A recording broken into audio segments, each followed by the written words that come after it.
and I'm curious to find out how successful people do business in China. Why don't you join me, have a seat, and listen to my conversation with CEOs, directors, and entrepreneurs. Maybe we can learn together on Minds of Millionaires.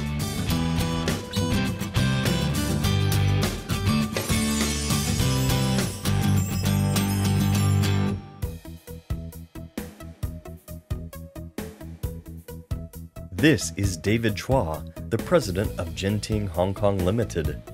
Formerly known as Star Cruises Limited, Genting Hong Kong is a global leisure, entertainment, and hospitality enterprise. It specializes in both land and sea-based ventures, including Star Cruises, Norwegian Cruise Lines, and Resorts World Manila. Genting Hong Kong was incorporated in September 1993 and is now the third largest cruise operator in the world. In 2011, Sanya became its first home port in the Chinese mainland, and in April 2013, Star Cruises began deployment from the Shanghai home port.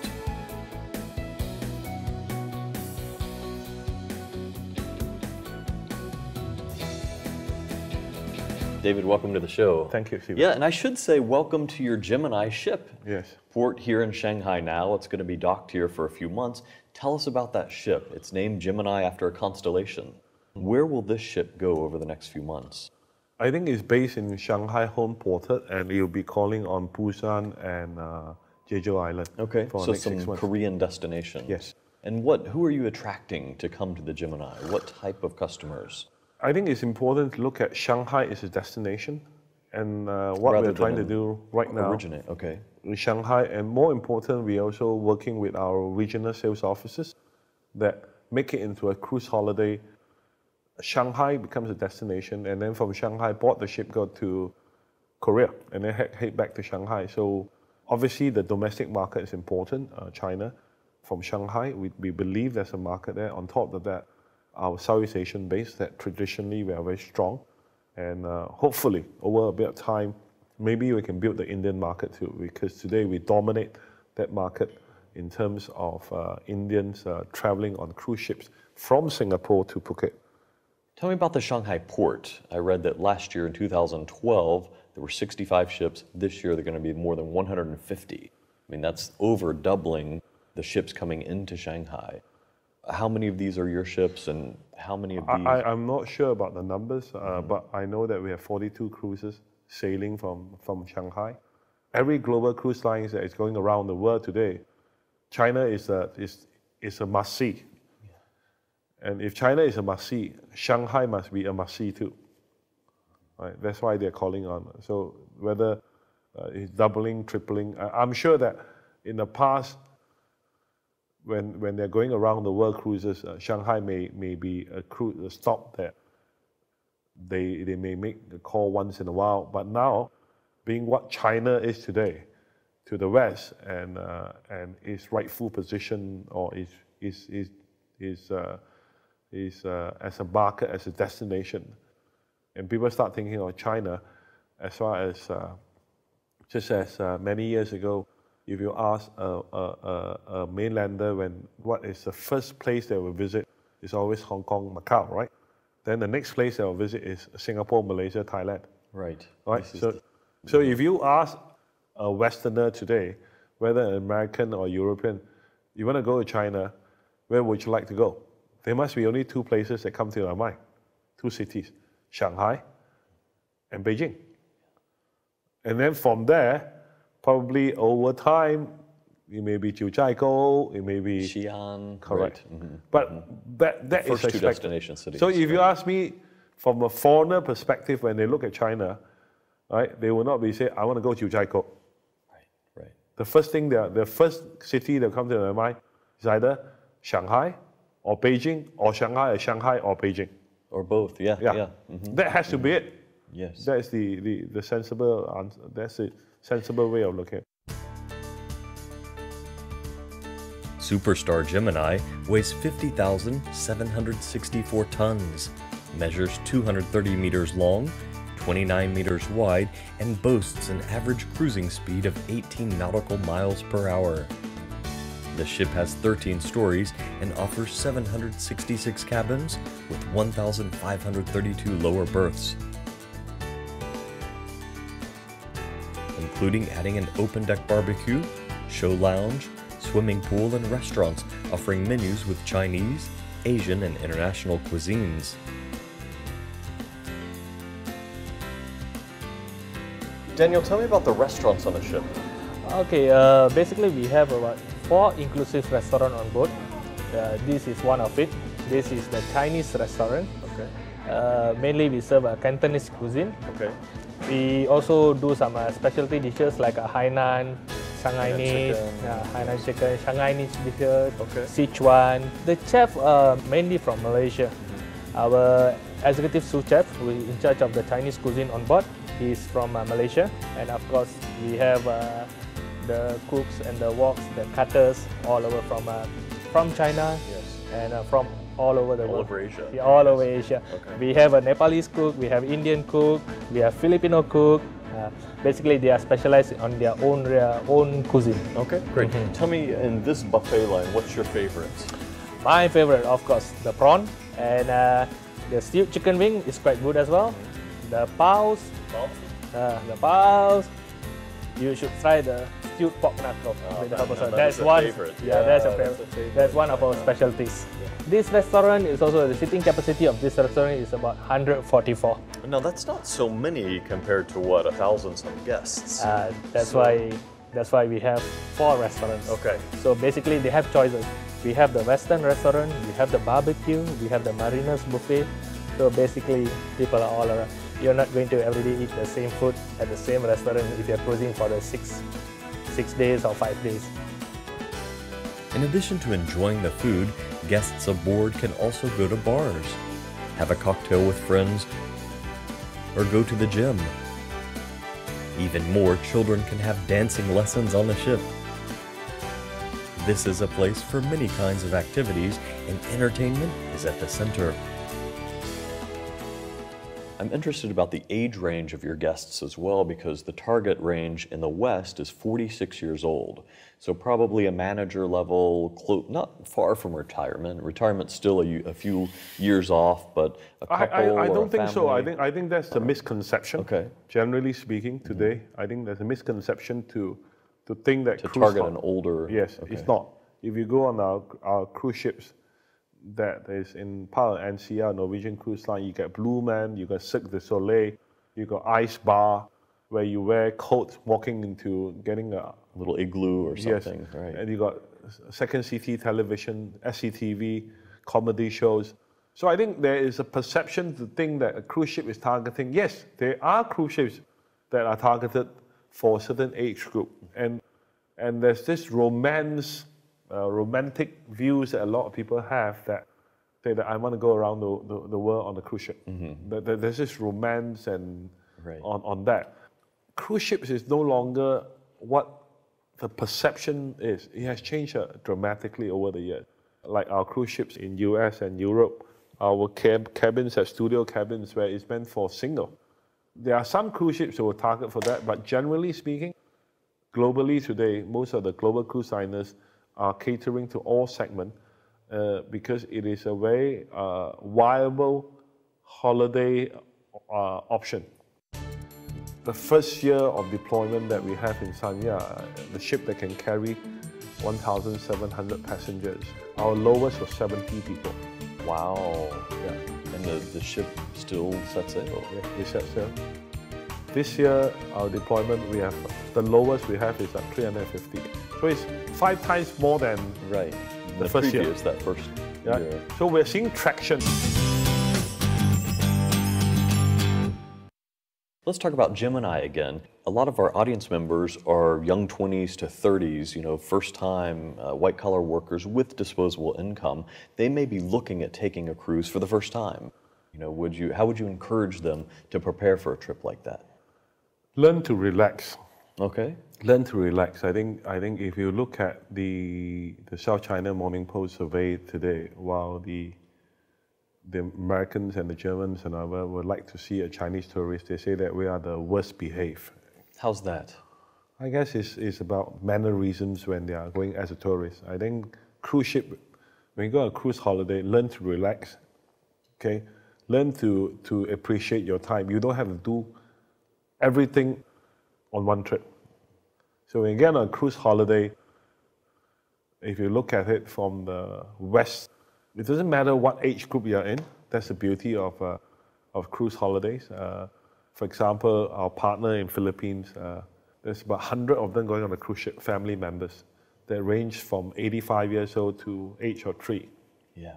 If I go on a cruise holiday, you can go from watching a concert, going karaoke, a bit of singing, a bit of food. Swimming sports, dining. Swimming, I'm not sure is part of their DNA. And I also do not believe that sun decking, going under the sun, is part of the DNA.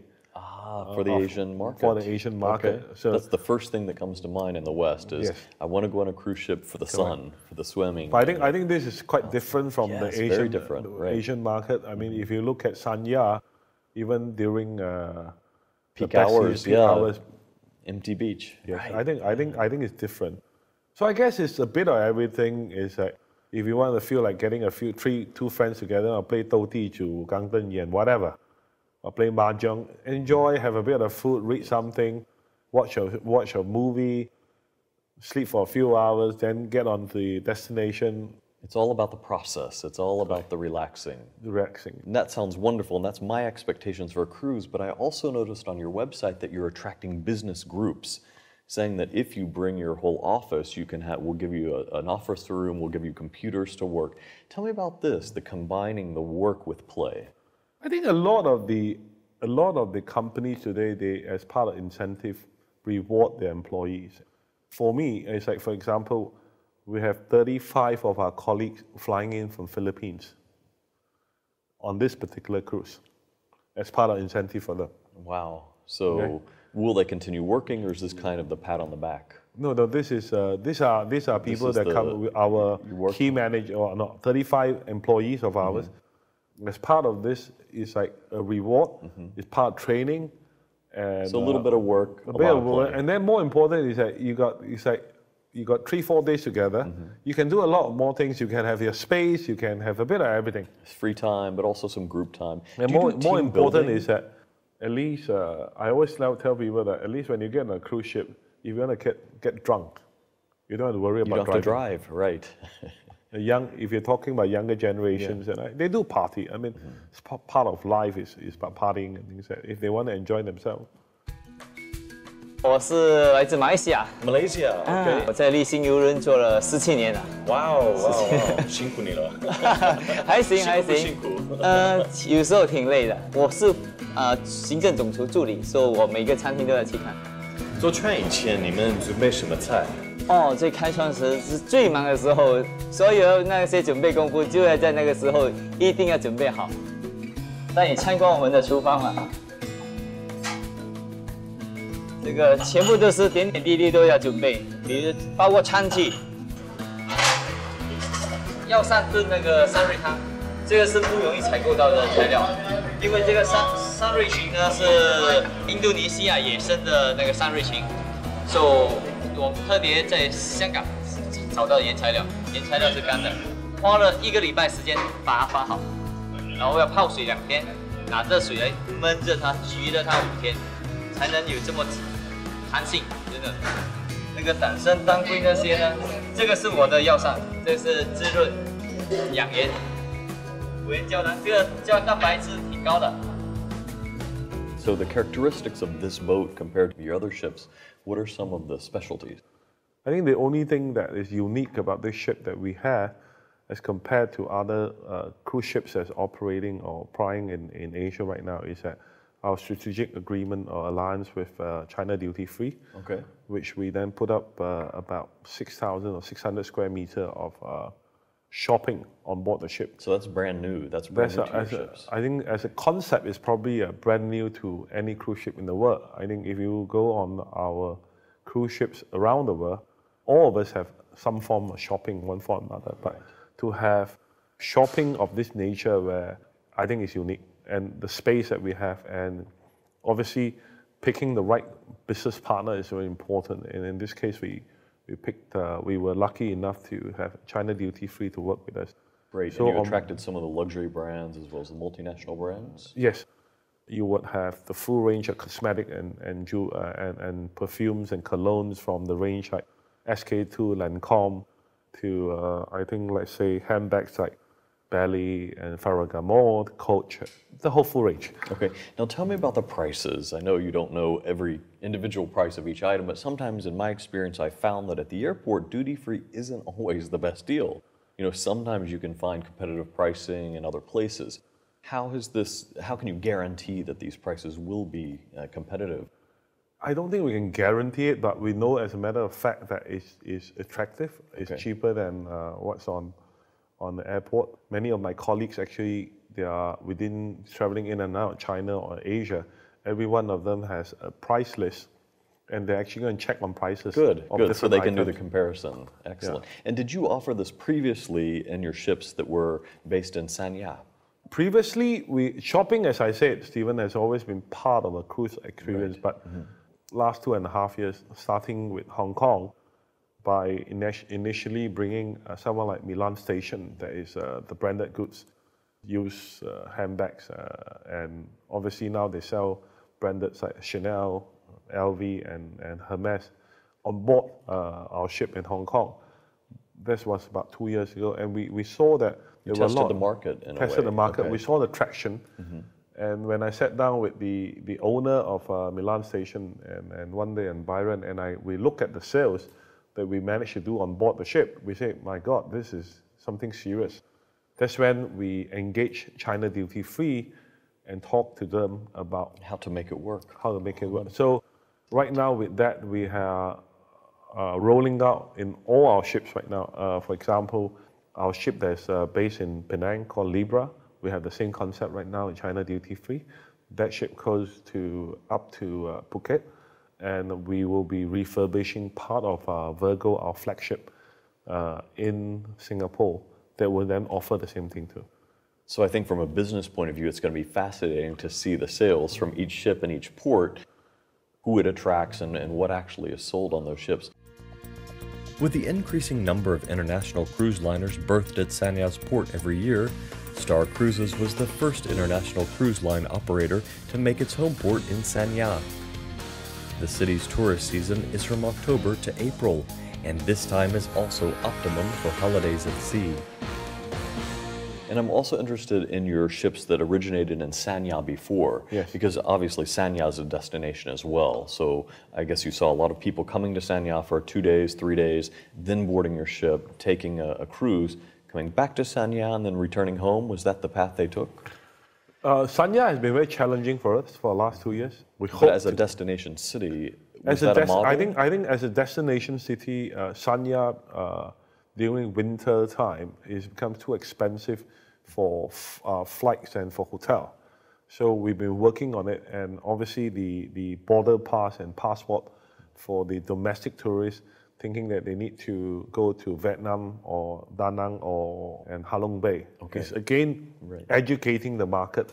The first year of deployment that we have in Sanya, the ship that can carry 1,700 passengers, our lowest was 70 people.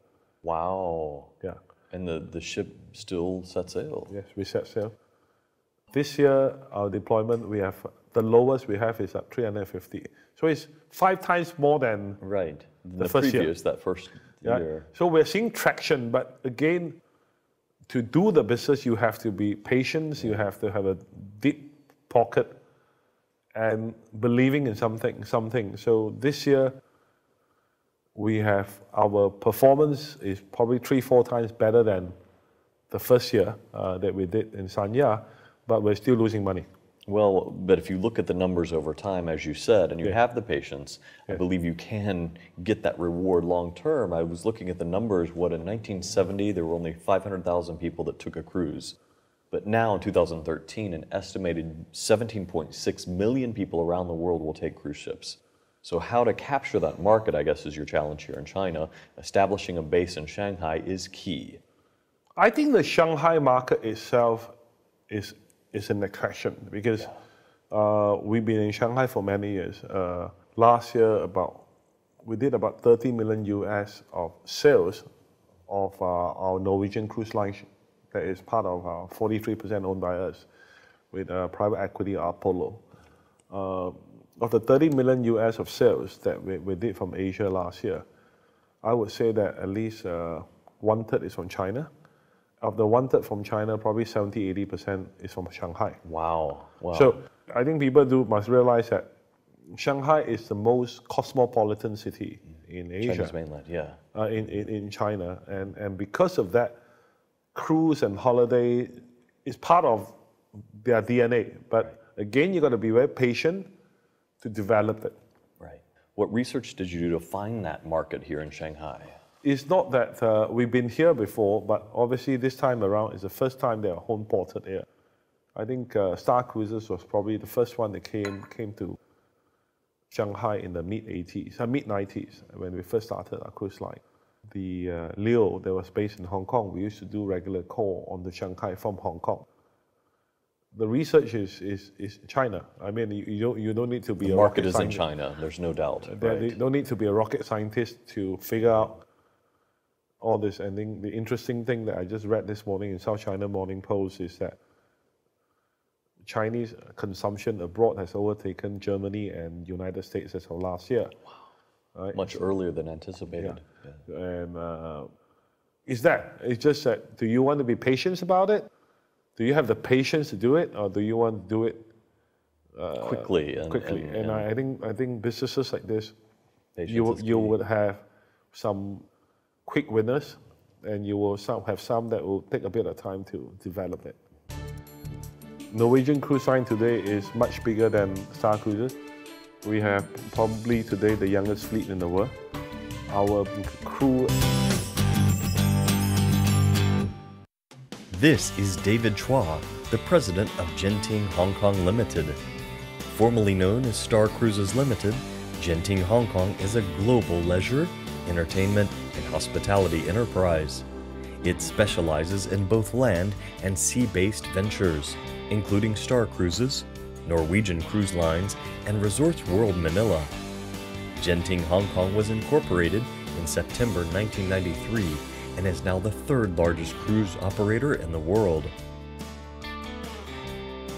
In 2009, Star Cruises completed the transaction of the $1 billion cash equity investment with Apollo Management and NCL Corporation Limited. The proceeds of the Apollo investment was used to refinance the existing NCL indebtedness, increasing the liquidity available to fund a continuation of the new shipbuilding.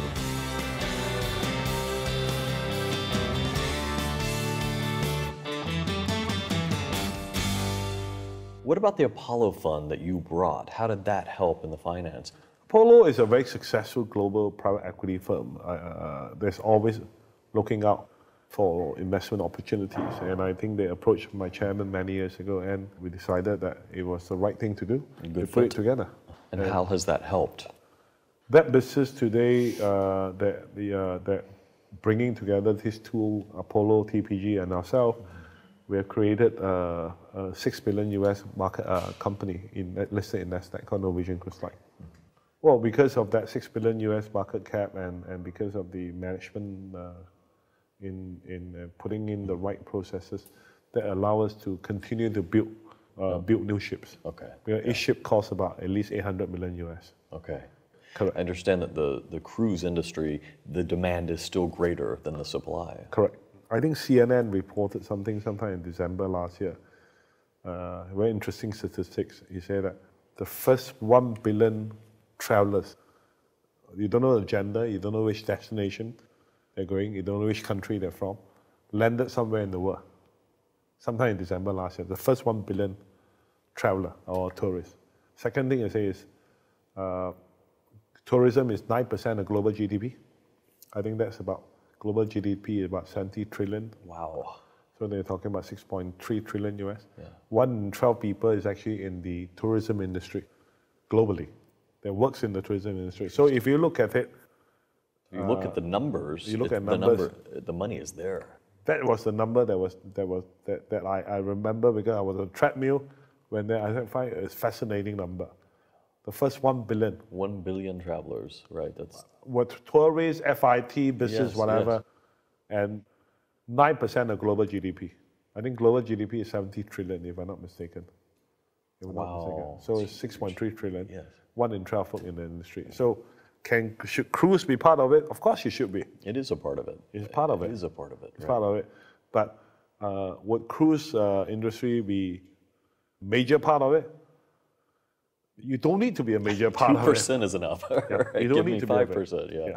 Tell me about your Norwegian cruise line and your Star Cruise line. How are they different? Norwegian cruise line today is much bigger than Star Cruises. We have probably today the youngest fleet in the world. Our smaller ship in Norwegian cruise line is probably the same size as Virgo.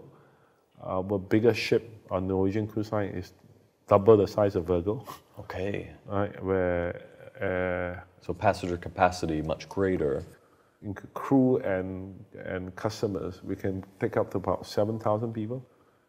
Okay. Right, and one of the ships that is coming out will be home ported in New York starting May the 8th. It's a new ship called Breakaway. That ship probably can take up to 6,000 people, including crew and passengers. It's a different size altogether. There's no comparison. So, it's showing the difference in the market, number one, just in terms of capacity and market. But what about amenities? No, I think it's more, it's not showing the difference. One is developed earlier than the other. Right. So that's what we learned from the great difference here.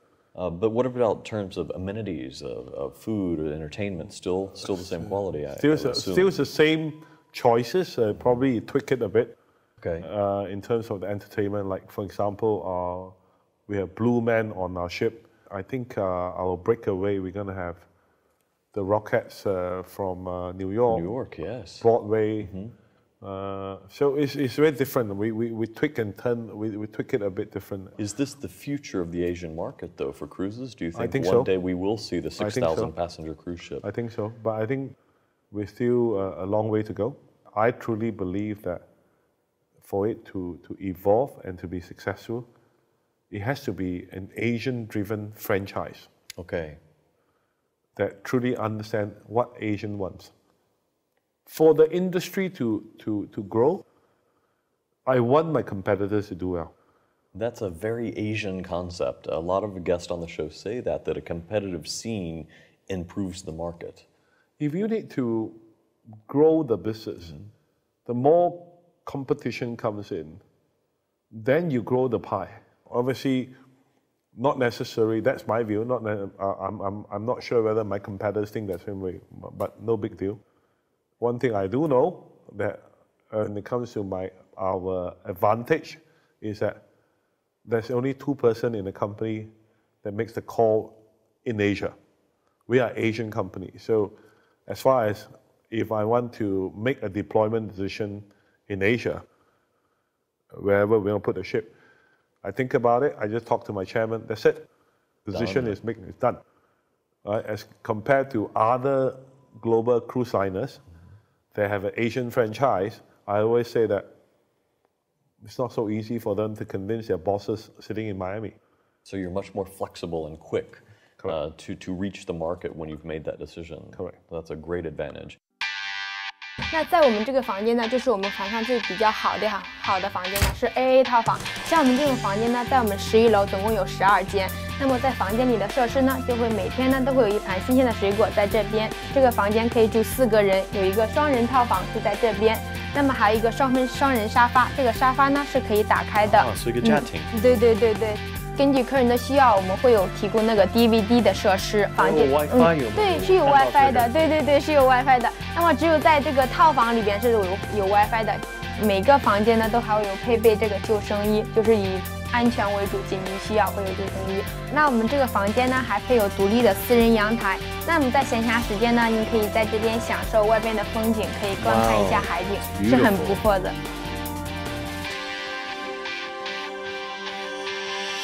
I know a lot of people look at the media too, and they're a bit fearful about taking the cruise ships, with some that have had partially sinking and generators failing, and others with all of these problems throughout the world. how do you equip your ships with technology or I think with to other be safety fair, standards? I think to be fair, the mishap in the last Costa 15, and 16 Carnival, months right. in the press, I don't think is unique to them. Every of the global cruise lines today adhere to global standards. So I don't think we have on our ship something that is different Some magic from their ship. guard you from just those as things. Air China or Cathay Pacific, the standard practice is there, right? But in the case of our competitor Costa, they have a bit of bad luck, okay? But I don't think we have anything that's special compared to them. You have 2 generators as well. That Everyone may is go the down, same thing. Right, right. Whether it's generators, safety procedures, and engines. Some, I guess it's like aircraft, right? Some will use GE, some will use Rolls-Royce, right? But who is to say one is better than the other, right? So all of us are global standards, especially for the global cruise lines. We adhere strictly to compliance rules and regulations, and none of us compromise on safety and security, right? But unfortunately, they have a bit of bad luck, right? But can you learn from these mishaps in the past? And it was difficult even to get sandwiches to the boat. So can you think of ways, I mean, will this help the cruise industry in the future? It's got to. But I think it's important to put things in the right perspective. What happened in Costa and what happened, I think, was in a few months ago. Carnival and Costa, Carnival right. and Costa. I think then we towed the ship in, they lost power and things like that. What is important is that everyone is always trying to improve himself. When you have something that the engine is not working and you are away from shore, far away, it's not easy. It's not a cargo ship that you have. The cruise ship and the cargo ship is different. The cargo ship, they don't talk back to you. The cruise ship, they have people talking back to you. It's a service industry, right? So, and in the service industry, when you have 2,000 people, 2,005 people on board the ship. They can't flush their toilets. But it happens. Yeah. Again, I say, what I like to stress is that we are not that different. Right. But what about from a CEO's perspective? I mean, how would you train your staff and say, okay, in the event of something like this, how are you going to go above and beyond or make a customer's situation better than it could with a competitor? I think it just happened this morning when I arrived that it looks like because of the tidal control and because of the bad weather this morning, the pilot couldn't board our ship. So the ship cannot arrive at 12 noon, probably arriving, depending on tidal restriction, we probably arrive later today. So we have like a few hundred people right now, probably going to be stranded as we speak right now. Our command center crisis management team is all done. They're in as place we're speaking, and is ready. in place in Manila. Our team, and they are booking hotels. They are going around. You're talking about putting a few hundred people. They're supposed to board the ship at 6 p.m. tonight, and we're supposed to be having big welcome ceremony in Busan. Mm-hmm. Now, at this moment, because of weather, we don't know. Now, you can never please everyone. You can just say that what is far and beyond, right? I can put you in a nice 5-star hotel, right? And to me, a 5-star or 4-star, whether it's a Ritz-Carlton, is a St. Regis, a Shangri-La, or Conrad, they're about the same. International brand, well known, okay? But if you come to me and want to bitch or want to complain about something that you're only prepared to stay at St. Regis, there's not much I can do. I mean, so I think it's being realistic about it. As we speak right now, it's happening, right? What else can we do? Other than it's God. I mean, Can't control the weather, right? I can't control the weather. I cannot control the weather. I mean, we have last year on 3 separate cruises going from Taipei, Keelung to Machu, 3 times with 1,700 people on board the ship. The wave was so strong, we can't get ashore. So what do you do? But I You're can't. stranded, but you could see the shore. You can see the shore, but with I think you just got to be honest about it and say that there's nothing I can do about it. What did you do for those 3 ships? You know, entertainment? Did that Entertainment. increase? Try your very best. I mean, beyond that, really, who knows? Okay. Finally, when we call after 3 cruises, the 4th cruise that we call on Maju, right?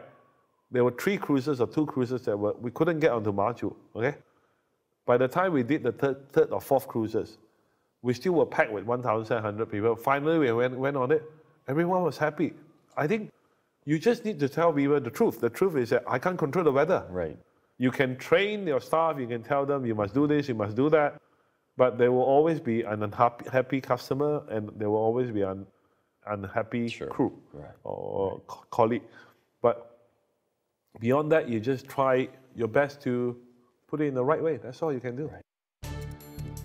I always say that cost is real, revenue is speculative. Good point. So you can control cost. Yeah, so for example, it costs us about just...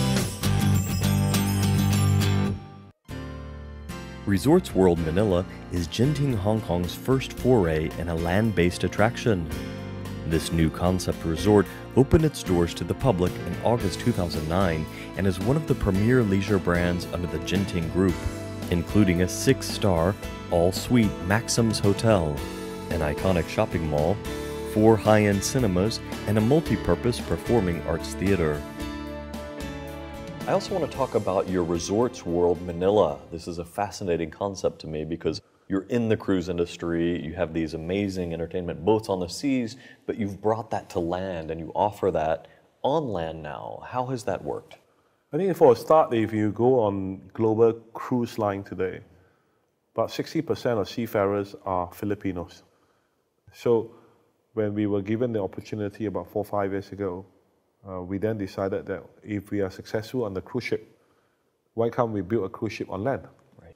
I think we have done that. The proudest thing we have done down there, we have right now about 1,200 rooms in that project, and we have signed Sheraton and Hilton. Right, I understand they're breaking ground, right, for more capacity. More capacity. The most interesting to me about Philippines, as I said, is that it is Lea Salonga, Anel Pinada, Joanna Ampil. These are all famous, very, very well-known West End Broadway entertainers. Right? So the thing that pleases me the most is that we're probably the only country right now in Asia that can truly become the Broadway of Asia, Philippines. And we have started that process. 3 years ago, we had our own show. Last year, 2011, we had the longest running of all Filipino cast, Sound of Music. Okay. I think we ran for about 130, 140 shows. And The King and I is now extended, right? Yeah, still King and I ends in May. And this probably September, October will be Cinderella. Wow. It's all Filipino cast. I'm proud to say that ours is a full local cast. Like Leo Valdez, that was the first King and I, played the engineer in Miss Saigon before. Who's your market for this resort in Manila? Is it the local people in the Philippines? Probably it's domestic market, about 60-70%, and the rest of it is from Southeast Asia and China that we move people around. David, tell me, how did Star Cruises weather the financial crisis of the past decade? I think in 2007, and by the time 2008 came, oil prices hit a high of $150 per barrel. And how do we weather? Making tough decisions. We basically cut our headcount, cut our costs, and employees. We did a major retrenchment. Were you the CEO at that time, or you COO? You were the CEO at that time. Was that difficult? In 1998, the Asian financial crisis, it was my first CEO job. I remember the first time I did a retrenchment, I sat down with my human resource director and I asked her, he said that lighters are going out at 4 o'clock this afternoon. I remember I left at 2 o'clock and never returned for a whole day.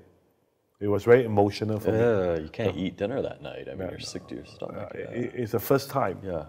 Because I can imagine that not too long ago, I may be sitting down there on the receiving end. I always say that cost is real, revenue is speculative. Good point. So you can control cost. Yeah, so for example, it costs us about just maintaining our fleet a week will cost us about $6 million US. For 1 week? Yeah. Wow. And you're talking about putting our ships in multi-locations, Right. multi-destinations. We gotta really look at who our partners should be, right? And really understand the concept of a friend in need is a friend indeed. As far as business partners you have, bankers, which are a very important part of running businesses like this, one has to be very careful who is that partner that will be with you really during the most difficult time. Let me ask you about your career, David. Tell me about where you started and how you got to where you are now. A lot of our audience members are older business owners, maybe 30s, 40s. They want to be a CEO. They're aspiring, so they're climbing that ladder. Tell me about your career and what they can learn from that. I started as a young research analyst back in the mid-80s. Okay. And then got into investment banking, went into my own business, had my own investment bank, took it public. Then one day I got tired and joined a client, Genting, and become the CEO. Tell me about where you grew up. I grew up in Malaysia until the age of 17. Okay. Then I went to Canada to do my grade 12 and 13. Okay. And they studied political science and economics there. Okay. And then went back to work in Malaysia for a year, then went to Hong Kong. Okay. And I understand Malaysians speak often 4 to 5 languages. Is that right? At least 3 languages. Some of us in my age group probably speak about 3 or 4 dialects. What about your parents? Where were they from My originally? my parents were from Chiu.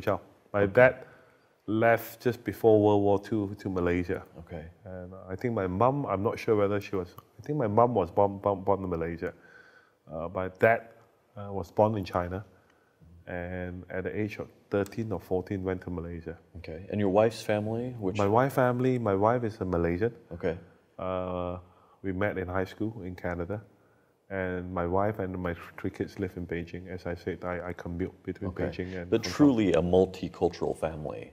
Yes. How is that? How do you see your Chinese-ness as you come into business and into your own personal goals as well? I guess in recent weeks, this idea of 中国梦 has been sort of promoted by Chairman Xi. If today this 中国梦 can also be extended into 华人梦, I think just in Southeast Asia, I think there's 500 million population. I'm just using some. One of many in that group. I say right? 10% are Yes. overseas Chinese. That's 50 million people. And I think it was yesterday's newspaper. I can't remember which newspaper I was reading, whether it's in USA Today or New York Times. They talk about this year they're going to give more visas to the foreigners in the United States for the technology sector. I think if China wants to emerge in the next phase of growth in the service industry, there will be so many overseas Chinese right now, multicultural, multi-language, they would like to come and play a part of this. So you see that as a great opportunity. The overseas Chinese, they have this 华人梦, you said, the overseas Chinese dream. And they're looking for the exact same thing you're talking about. They're looking for a way to connect their past with the future. Yes. For this opportunity in this age. So I think if we look at it, I think it would be interesting that how does this 中国梦 becomes a 华人梦? And Yes. I'm sure, and you don't need millions of them, right? You just need a small percentage of them that The will key they'll start the percentage process. that- Okay, yeah. and 7 years ago or 8 years ago, when my wife and I decided, before I even joined Genting, to move to Beijing, that was the same thing. We wanted our children to say that, go and pursue. You want them to understand this Chinese heritage and learn and see the culture easily, firsthand, right there in their backyard. Correct. Okay, so do you think that this 华人梦 is vocational, having to do with your business and your experience, or personal? It's personal. It's very personal to me because sometimes I look at the kind of noises that's being made from the West about China, and it's not the right thing to say. And this is very personal for me. Is that when look at this, I don't think we are in any way inferior or lesser than the West. But why can't we be embraced that we are equal? David, thank you so much for joining us today. Thank you, I wish you every success in your Huarenmeng and at Genting. Thank you.